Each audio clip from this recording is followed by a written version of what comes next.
ఓసారి ఓ పెద్ద ఆయన దగ్గరికి కొంతమంది బయలుదేరి వెళ్ళి, అయ్యా మా కొరకు ప్రార్థన చేయండి,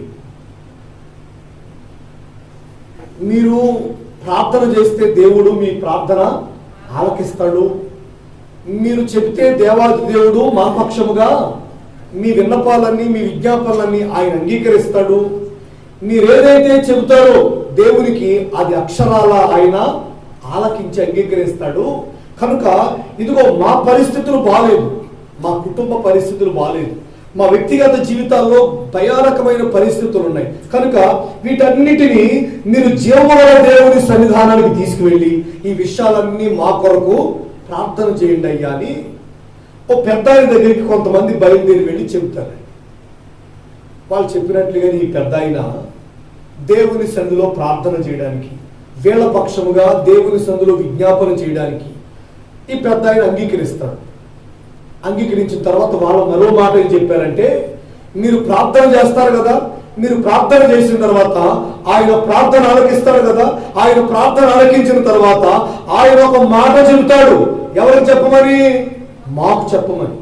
కనుక ఆయనకు మీరు ప్రార్థన చేయగా ఆయన మీ ప్రార్థన ఆలకించిన తర్వాత ఆయన మీకు ఏదైతే సెలవిచ్చారో ఆ మాట అది కీడైనా మేలైనా మా గురించి దేవుడు ఏదైతే చెప్పాడో, ఏదైతే ప్రకటించాడో, ఏదైతే తెలియపరచమన్నాడో అది శాపమైనా పర్వాలేదు, ఆశీర్వాదమైనా పర్వాలేదు, కీడైనా పర్వాలేదు, మేలైనా పర్వాలేదు, మాకు చెప్పమని జీవముగల దేవుడిని యెహోవా ఏదైతే మీకు చెప్పారో అది మొహమాట పడకుండా మా మధ్యలోకి వచ్చి మీరు చెప్పండి, మా మధ్యలోకి వచ్చి మీరు చెప్పాలయ్యా అని సంఘముగా దేవుని ప్రజలైన వారు ప్రవక్త దగ్గర ఈ తరహా సంభాషణ చేశారండి. దేవునికి స్తోత్రం, హల్లెలూయా. దైవజనుడు నీ కొరకు ప్రార్థన చేస్తున్నప్పుడు, ప్రవక్త అయిన వ్యక్తి నీ కొరకు నీ కుటుంబం కొరకు విజ్ఞాపన చేస్తున్నప్పుడు, నీ సమస్యల గురించి, నీ వ్యక్తిగత జీవితాన్ని గురించి, నిన్ను వెంటాడుతున్నటువంటి పలు రకాల ఈ రోజున ఆవేదనల గురించి, నీ కుటుంబంలో చెలరేగుతున్నటువంటి పలు రకాల విపత్తుల గురించి దైవజనుడు ఈ రోజున ప్రార్థన చేస్తున్నప్పుడు ఆయన ఎవరండి బాబు అంటే మౌనంగా ఉండేవాడు కాదు కదా. మరి ఆయన ఏం చేస్తాడు అంటే నీ పక్షముగా దైవ సేవకులతో మాట్లాడతాడు. ఇదిగో వాళ్ళకి ఈ మాట తెలియపరచు, ఇదిగో ఈ మాట వాళ్ళకు ప్రకటించు, ఈ వాక్కు ఆ కుటుంబానికి, ఈ మాటలు ఇదిగో వారికి అని దైవజనుడికి దేవుడు ఉపదేశం చేస్తాడా? చేస్తాడు. దైవ సేవకునికి దేవుడు తన వాక్కు ద్వారా ప్రత్యక్షత అనుగ్రహిస్తాడా? అనుగ్రహిస్తాడండి. విశ్వాసులైన వారికి తెలియపరచమని, మీతో మాట్లాడమని, మీకు అవసరమని, మీకు ఈ విషయాలు అవసరమని ఎరిగిన దేవుడు ఆ దైవ సేవకుల ద్వారా ఏం చేస్తాడు? మాట్లాడతాడు. వాళ్ళు పోయి అంటారు, అయ్యా మా కొరకు ప్రార్థన చేయండి. ప్రార్థన చేసిన తర్వాత దేవుడు ఏదైతే మీకు చెప్పాడో మాకు చెప్పమని ఆ విషయాన్ని ఉన్నట్టుగా మీరు మాకు చెప్పండి అయ్యా. ఏం భయం లేదు, కీడైనా సరే మేము వింటాం, శాపమైనా సరే మేము వింటాం, మేలైనా సరే మీరు దాచకుండా మాకు తెలియపరచండి అయ్యా అని దేవుని సేవకుని దగ్గర వాళ్ళు విన్నవించుకుంటారు. ప్రియ దేవుని ప్రజలారా జాగ్రత్తగా ఆలకించండి. అంటే ఇక్కడ మనం గమనించాల్సింది ఏంటంటే దైవ సేవకుడు ఒక కుటుంబం కొరకు, ఒక వ్యక్తి కొరకు, ఒక సమస్య కొరకు, ఒక వేదన కొరకు, ఒక శాపం కొరకు, ఒక మండి వేదన కొరకు దైవ సేవకుడు మోకరించి ప్రతిష్ట కలిగిన వాడే ఉపయోగించి ప్రార్థన చేయగా చేయగా చేయగా దేవుడు ఎవరి కొరకైతే ప్రార్థన చేస్తున్నాడో దైవజనుడు ఆ వ్యక్తిని గురించి మరెవరికి దేవుడు తెలియపరుస్తాడు? చెప్పండి, దైవ సేవకునికే తెలియపరుస్తాడు. అట్లా కాకుండా ఈయన ఇక్కడ మోకరించి కడుపు కట్టుకుని ఏంటండి బాగా ఆరోగ్యం పాడైపోతున్నా, క్షీణించిపోతున్నా, ఓపిక లేకుండా అయిపోతున్నా, ఇక్కడ ప్రార్థన చేసి చేసి చేసి ఇక పగలు రాత్రి దేవుని సన్నిధిలో ఆ కుటుంబం వరకు విజ్ఞాపన చేస్తున్నప్పుడు ఆ పక్కన గాను చెట్టుతో మాట్లాడతాడా? చెప్పండి, అక్కడ గాను చెట్టుతో మాట్లాడతాడా? ఈ ప్రక్కన రాగి చెట్టుతో మాట్లాడతాడా? ఎవరితో మాట్లాడాలి? ప్రార్థన చేసేవాడితోనే కదా మాట్లాడతాడు ఆయన. అందుకని వాళ్ళు ఏం చెప్పారంటే, అయ్యా మీరు ప్రార్థన చేస్తారు, మీ ప్రార్థన ఆయన ఆలకిస్తాడు. ఆలకించిన వాడు ఊరికే ఉండడు. మీరు మా కోసం ప్రార్థన చేశారు కనుక, మమ్మల్ని భుజాలు వేసుకున్నారు కనుక, మాకు సపోర్ట్ గా ఉన్నారు కనుక, మా విషయం నెత్తిరేసుకున్నారు కనుక, మా బాధ్యత తీసుకుని మొరపెడుతున్నారు కనుక ఆయన సూటిగా మీతో మాట్లాడతాడు. ఏదైతే చెప్పాడో అది మాకు తెలియపరచండి అయ్యా. మేము సరి చేసుకోవాల్సినవి ఏమైనా ఉంటే సరి చేసుకుంటాం, మేము నేర్చుకోవాల్సినవి ఏమైనా ఉంటే నేర్చుకుంటాం, మేము కత్తిరించుకోవాల్సినవి ఏమైనా ఉంటే కత్తిరించుకుంటాం, మేము శుద్ధీకరించుకోవాల్సినవి ఏమైనా ఉంటే శుద్ధీకరించుకుంటాం, మేము తెలుసుకోవాల్సినవి ఏమైనా ఉంటే తెలుసుకుంటామయ్యా. మాతో కీడైనా మేలైనా సరే మాకు ఆ విషయాన్ని తెలియపరచండి అని చాలా ఓపెన్ గా, చాలా హృదయపూర్వకంగా దైవ సేవకులతో వాళ్ళు మాట్లాడారు. ఇంతకీ ప్రియ దేవుని ప్రజలారా, వీళ్ళ గురించి ఎందుకు ప్రార్థన చేయాలా దైవజనుడు? వీళ్ళ గురించి దైవ సేవకుడు ప్రార్థన చేయాల్సిన అవసరం ఏంటి? వీళ్ళ గురించి దైవజనుడే ప్రార్థన చేయకపోతే వీళ్ళు కూడా ప్రార్థన చేసుకోవచ్చు కదా. వీళ్ళ ఎందుకు ప్రార్థన చేసుకోకుండా దైవజనులతో ప్రార్థన చేయమంటున్నారు అంటే, ఇప్పుడు వీళ్ళు కలిగినటువంటి అభిప్రాయం ఏంటంటే, మా ప్రవర్తనను బట్టి, మా వ్యక్తిగత జీవితాన్ని బట్టి, మా బిహేవియర్ని బట్టి, మా విధానాలను బట్టి మా దేవుడు మా ప్రార్థన వినడేమో. ఇంకో విషయం ఏంటంటే, అసలు ప్రార్థన ఎందుకని ఇప్పుడు వీళ్ళకి గమనిస్తే, ఆ ప్రాంతంలో ఓ రాజుగారు ఉన్నారు. ఇప్పుడు వీళ్ళందరూ కూడా ఎందుకు ప్రార్థన సాయం కోరుకుంటున్నారంటే, వీళ్ళు ఎందుకు సాయం కోరుకుంటున్నారంటే, ఒకలాంటి కలవరంతో నిండిపోయారు. అసలు ఎవరొచ్చి ధైర్యం చెప్పినా, ఎవరొచ్చి కాసేపు మాట్లాడినా ఆ కాసేపే ఉంటుంది ధైర్యం. ఎంతసేపు? ఆ కాసేపే. ఆ తర్వాత మళ్ళా వీళ్ళ బాధల్లోకి, వీళ్ళ జ్ఞాపకాల్లోనికి, అదో రకమైనటువంటి ఆలోచనలకి ఎక్కడికో వెళ్ళిపోతున్నారు. ఆ ఆలోచనలు వీళ్ళు ఏం చేస్తున్నాయంటే, అంతకంతకు దిగజారిపోయేటట్లుగా, దిగులు చేత నింపబడేటట్లుగా విసిగి వేసారిపోయి ఏ మాత్రం కూడా ధైర్యం కలగకుండా నిరాశలోకి వెళ్ళిపోతున్నారండి వీళ్ళు. ఎవరైనా వచ్చి, అన్నా ఏంటన్నా అలా ఉండకన్నా, మీరు ధైర్యంగా ఉండండి అన్న, దేవుడు మన పక్షంగా కార్యం చేస్తాడన్న, అక్క అలా కాదక్క అంటే అప్పుడు కాసేపు కాస్త ముఖం బాగానే ఉంటుంది, తర్వాత మరలా ఎవరైనా అయినవారు, కట్టుకున్న వాళ్ళు, బంధువులు, స్నేహితులు, లేదంటే మరొకరు మనుషులు ఎంతవరకు వెళ్ళి బాబు అంటే నేను ధైర్యం పెరుస్తారు, నేను ఆదరిస్తారు, నీకు ధైర్యం చెబుతారు. కానీ ఆ కాసేపే ఉంటుంది ఆ ధైర్యం. ఇప్పుడు వీళ్ళ పరిస్థితి ఎలా ఉందంటే, ఏ మాత్రం కూడా ధైర్యం లేని పరిస్థితుల్లో, ధైర్యం చెడిపోయిన వారిగా ఈరోజు ఎవరైనా ధైర్యం పరిచినా సరే ఏ మాత్రం కూడా ధైర్యాన్ని కూడగట్టుకోలేక ఇక కాడొదిలేశారంటారే, ఇక వదిలిపెట్టేసి ఏమైపోతాం ఇక అన్నట్లుగా అలాంటి భ్రమలోనికి, అలాంటి పరిస్థితుల్లోనికి వీళ్ళంతా వెళ్ళిపోయారు. ఎందుకంటే వీళ్ళు ఒక వ్యక్తికి భయపడుతున్నారు.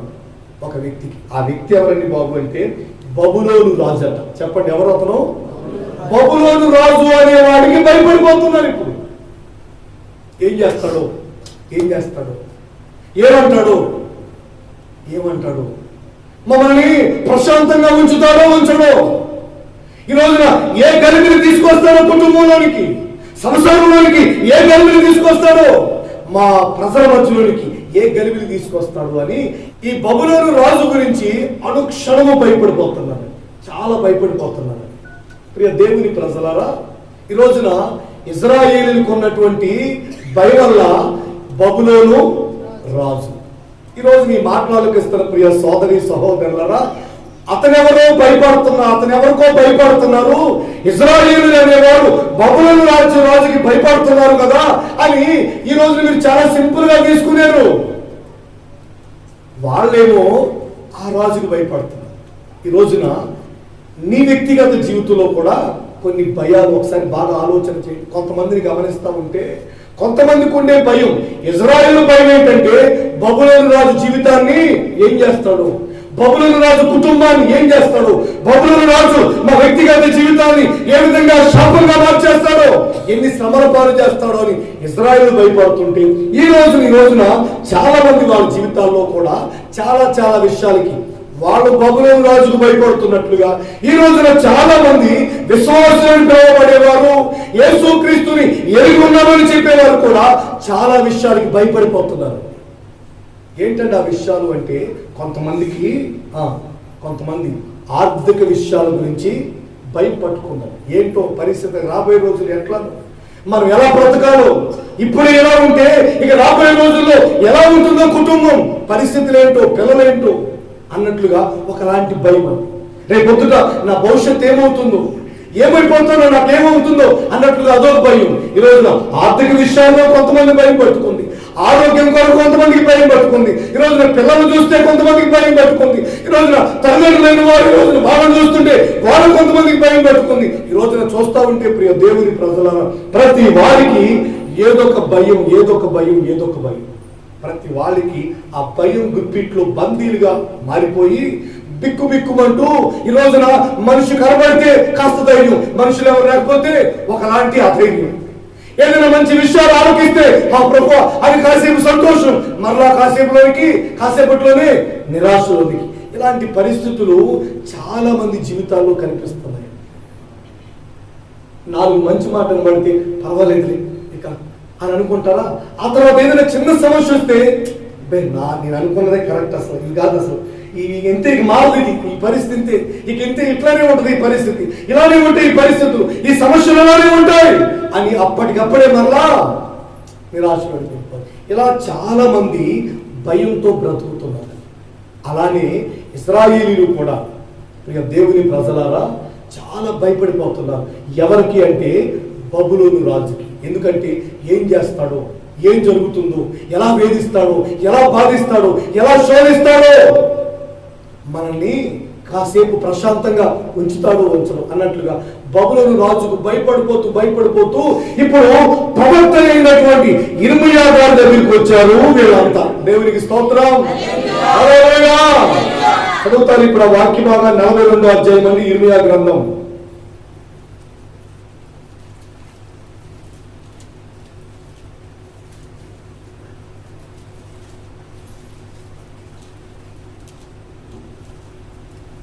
ఆరో వాక్యం చదువుతారండి.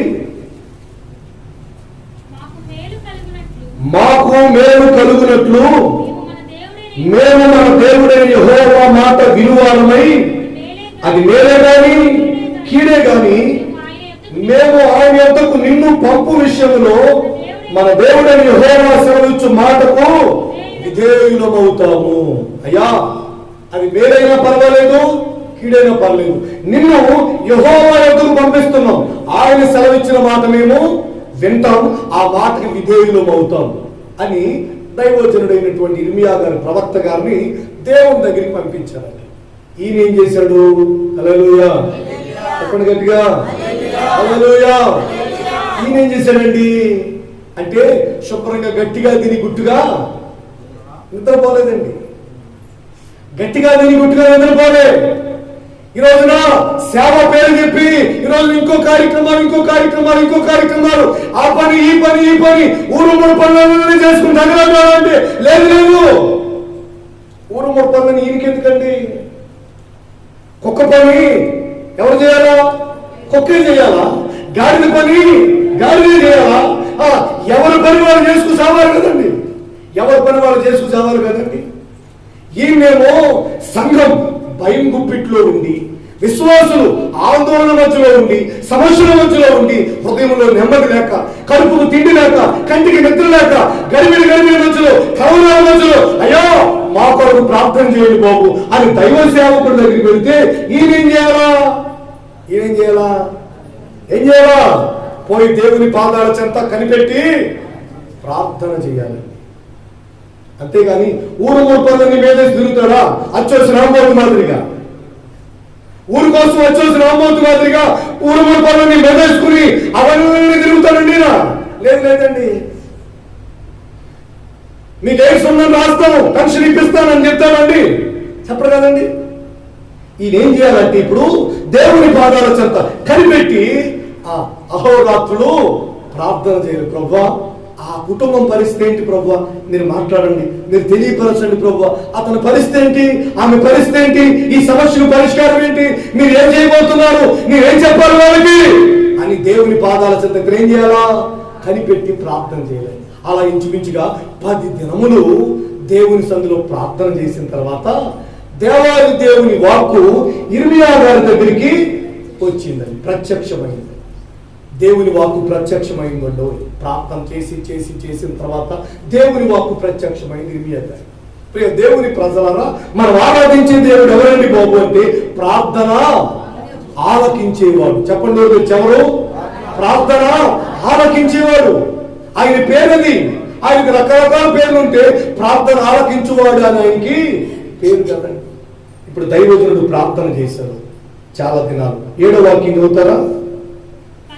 42:7 10 దినములైన తరువాత యెహోవా వాక్కు ఇర్మియాకు ప్రత్యక్షమాయను గనుక అతడు కారేహ కుమారుడైన యోహానాను అతనితో కూడిన సేన అధిపతులందరినీ, అల్పులనేమి గనులనేమి ప్రజలందరినీ పిలిపించి వారితో ఇట్లా నేను చదవండి.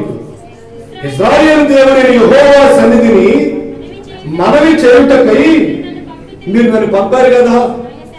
ఆయన సెలవిచ్చింది ఏంటో దేవునికి స్తోత్రం.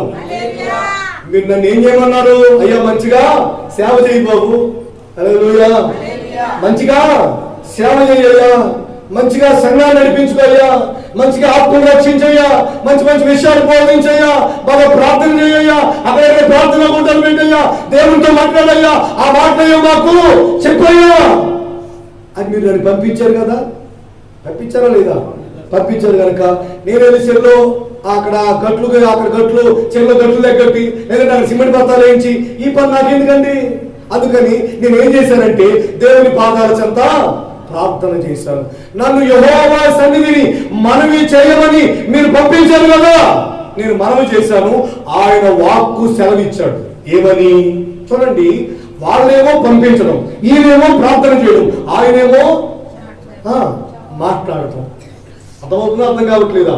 వీళ్ళేమో భయంతో, కలవరాలతో, సమస్యలతో, కన్యల మధ్యలో, కాపురంలో, జీవితంలో, వ్యవసాయంలో, వ్యాపారంలో, ఆరోగ్యంలో, ఆర్థిక విషయాలు అన్ని కోణాల్లో చితికిపోయి భయం గుప్పెట్లో బందీలైపోయి అయ్యో మా కొరకు ప్రార్థన చేయండి అని వీళ్ళ చెప్పడం, ఈయనేమో ప్రార్థన చేయడం, ఆయనేమో మాట్లాడటం.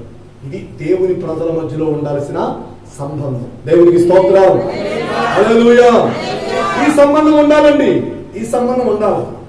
ఈ మిగతా సంబంధాన్ని డబ్బులు ఇచ్చుకోవడం, పుచ్చుకోవడం ఏంటండి, వడ్డీ కట్టడం ఏంటండి, ఇంకేదో స్కీములు ఏంటండి, ఇవన్నీ అక్రమ కార్యక్రమాలు కాదు. అసలు సేవకునికి విశ్వాసికి ఉండాల్సిన సంబంధం ఏంటి? విశ్వాసికి ఈ రోజున సేవకునికి ఉండాల్సిన అనుబంధం ఏంటి? సేవకునికి దేవునికి ఉండాల్సిన అనుబంధం ఏంటి? ఏంటది అసలు? రకరకాల సంబంధాలు, విచిత్రమైన విషయాలు మనం ఆలకించాలి. కానీ అవన్నీ చెప్పుకునే సమయం కాదు కదండి. వీళ్ళేమో సమస్యల పాలైపోయి ప్రార్థన చేయండి బాబు అంటారు, ఈయనేమో ఈ సమస్యలన్నీ ఎత్తి వేసుకుని అయ్యో అంటూ చేతులు ఎత్తి ప్రార్థన చేస్తారు. ఆయనేమో వెంటనే మాట్లాడతాడు. దేవునికి స్తోత్రం, హల్లెలూయా.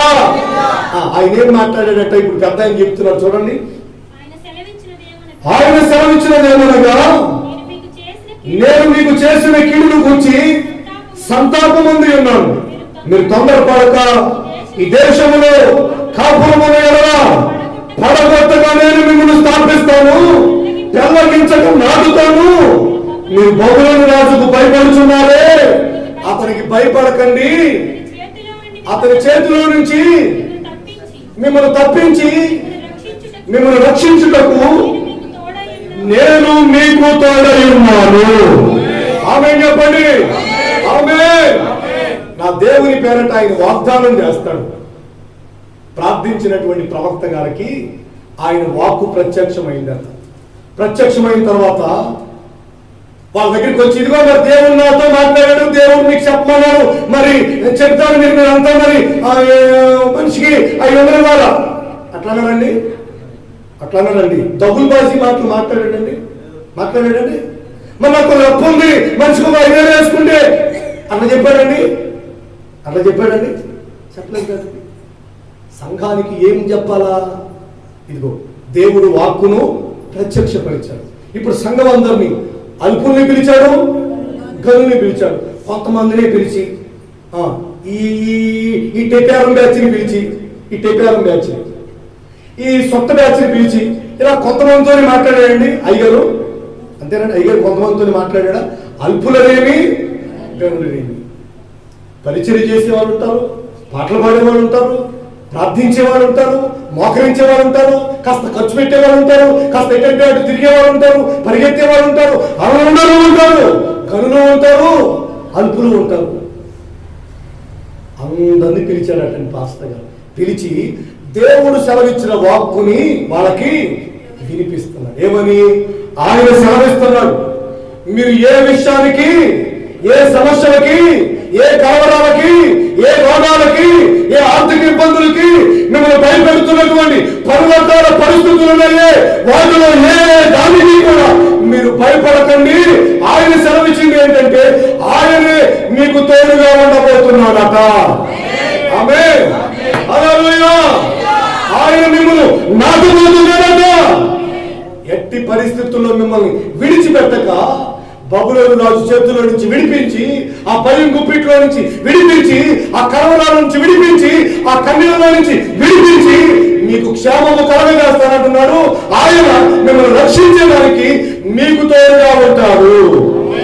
ఇది ఆయన సెలవిచ్చిన వాక్కు అని ఉన్నట్లుగా వాళ్ళ మధ్యలో చెప్పేస్తే ఇప్పుడు ప్రజలు ఎలా ఉంటారు, ఏమనుకుంటారు, ఎంత ఆనందపడతారు చూడండి. కారణం ఏంటంటే ప్రార్థన ఆలకించిన దేవుడిచ్చిన వాగ్దానం ఎలా ఉందంటే, నేను మీకు తోడై ఉన్నాను, నేను మీకు తోడై ఉంటాను కాదు. ఏమనుందండి అక్కడ? నేను మీకు తోడై ఉన్నాను, నీకు తోడుగా ఉంటానులే, ఏం భయపడకలే, నేను వస్తానే, నేను ఫోన్ చేస్తానే, నేను చెబుతానే, నేను పంపిస్తానే. అట్లా కాదటండి. ఆయన ఏం వాగ్దానం చేశాడంటే, ఆల్రెడీ నేను నీకు తోడుగా ఉన్నాను. నా ప్రియ దేవుని ప్రజలారా, మీరు ఏ విషయాల గురించి భయపడుతూ ఈ రోజున దేవుని మందులు అడుగుపెట్టారు? ఇంకా చెప్పుకోలేనటువంటి ఈ రోజున ఇంకా మీ హృదయపు లోతుల్లో ఎక్కడెక్కడో ఏదో విషయాలు ఇంకా ఎక్కడెక్కడ దాక్కుని మిమ్మల్ని భయపెడుతూ, మిమ్మల్ని అదిరిస్తూ, బెదిరిస్తూ, నెమ్మది లేకుండా, నిద్ర పట్టకుండా, మనశ్శాంతి లేకుండా, నోటి నిండా నవ్వుకోకుండా, ప్రశాంతంగా ఆ జీవితాన్ని గడుపుకోకుండా ఏ విషయాలు మిమ్మల్ని బాధిస్తూ కలవర పెడుతున్నాయో, నా దేవుని కొరకు ఈ వార్తలను మీరు ఆలకిస్తున్నారు. ఆయన మీకు తోడుగా ఉన్నాడు.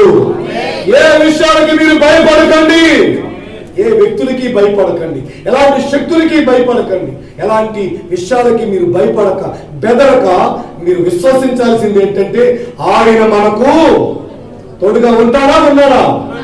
ఉన్నాడు. ఆమేన్, హల్లెలూయా. ప్రక్కవాడికి చెప్పండి, ఆయన మీకు తోడుగా ఉన్నాడు అని. ఆమేన్, హల్లెలూయా. కనుక ఈ 1వ తారీఖు దేవుని సన్నిధికి చేరినటువంటి నా ప్రియ సోదరి సహోదరులారా, పెద్దలారా, ఆయన మీకు తోడై ఉన్నాడు. ఆమేన్. ఆయన మనకు తోడై ఉన్నాడు కనుక ఏ విషయాన్ని గురించి మనం, నీ భవిష్యత్తుల గురించి, నీ పెళ్లి గురించి, నీ ఇంటి గురించి, నీ పిల్లల గురించి, నీ సంతానం గురించి, నీ ఆరోగ్యాన్ని గురించి, నీ అప్పుల సమస్య గురించి, రావాల్సిన పైసల గురించి, కట్టాల్సిన ఇంటి గురించి, ఈ రోజున నీ వ్యక్తిగత జీవితంలో ఏ సమస్యల మధ్యలో ఆగిపోయి నిలిచిపోయి ఏం చేయలేని పరిస్థితుల్లో ఈ రోజున ఆగిపోయినటువంటి ప్రియ సోదరి సహోదరులారా, మీ వ్యక్తిగత జీవితాల్లో ఆయన మీకు తోడై ఉన్నాడు. ఆమేన్. ఆయన మీకు తోడై ఉన్నాడు. ఆయన మీకు తోడై ఉన్నాడు. కనుక మీరు ఏ విషయాలకి భయపడకుండా ప్రభువునందు ధైర్యం కలిగి జీవించండి. ఆమేన్. తల వంచండి, ప్రార్థన చేసుకుందాం. ఎక్కడ వాళ్ళు అక్కడే అలానే తల వంచితే చిన్న ప్రార్థనతో ఈ కార్యక్రమాన్ని, ఆరాధన కార్యక్రమాన్ని ముగించుకుందాం. ఎక్కడ వాళ్ళు అక్కడే మోకరించగలిగిన వారు మోకరించండి, లేదా కూర్చోండి, లేదా నిలబడండి. దేవుని సందులో విన్న వాక్యాన్ని ఒక్కసారి మరలా గుర్తు చేసుకుంటూ ప్రార్థన చేసుకుందాం.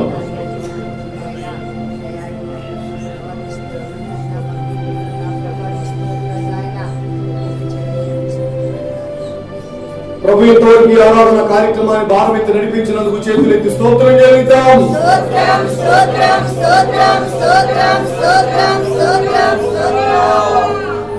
కూడి వచ్చిన వారందరి కొరకు, వారి కుటుంబాల కొరకు దేవునికి స్తోత్రం చెల్లిద్దాం.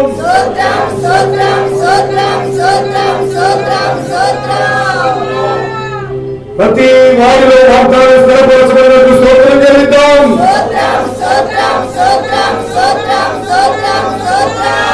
నేను మీకు తోడై ఉన్నాను అని సెలవిచ్చిన దేవుని వాగ్దానం కొరకు స్తోత్రం చెల్లిద్దాం.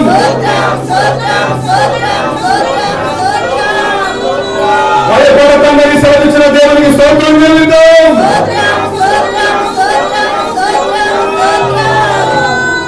ప్రార్థన చేసుకుందాం. చిన్న ప్రార్థన.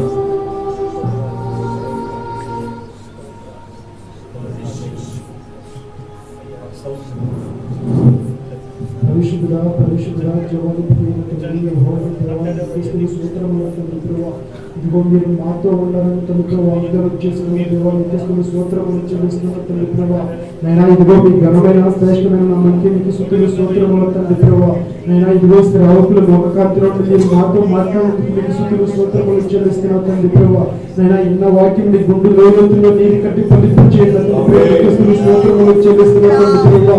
నైనా మీ దైవ హస్తములకి మమ్మల్ని అప్పగించుకుంటున్న తండ్రి ప్రభా. మీరే మహిమ ఘనత ప్రభావం మీరు వెలువరించేందుకు తండ్రి ప్రభా. నైనా ఇదిగో మీ శ్రావకులు లోకకాంతిలో మీరు మాతో మాట్లాడి మమ్మల్ని దర్శించిన స్తోత్రములు చెల్లిస్తున్న తండ్రి ప్రభా. నైనా అనేకుల హృదయంలో మీరు బలపరచుడి రాజా ముఖ్యస్తున్న స్తోత్రములు తండ్రి ప్రభా. నైనా మీ కృపలో బలపరిచి మీరే మహిమ ఘనత ప్రభావం మీరు వెలువరించేసిన తండ్రి ప్రభా. నైనా మీ శ్రమకుల లోకకాంతిలో మీరు మాతో మాట్లాడిన తండ్రి ప్రభా. మీరే మహిమ ఘనత ప్రభావం మీరు వెలువరించేది నా ప్రేమ ప్రారంభంలో చెప్పి ఈ చిన్న ప్రార్థన చేర్చుకుని ప్రార్థించగలుగుతున్నాను తండ్రి. మన తండ్రి అయిన దేవుని ప్రేమ, కుమారుడైన యేసుక్రీస్తు వారి కృప, పరిశుద్ధాత్ముని సన్నిధి సహవాసం ఇప్పుడు ఎల్లప్పుడూ సకల పరిశుద్ధులకు ఈ 1వ తారీఖు ఆరాధనలో పాలు పొందిన వారికి, వారి కుటుంబాలకు ఆయన తోడై ఉండి నడిపించును గాక. ఆమేన్.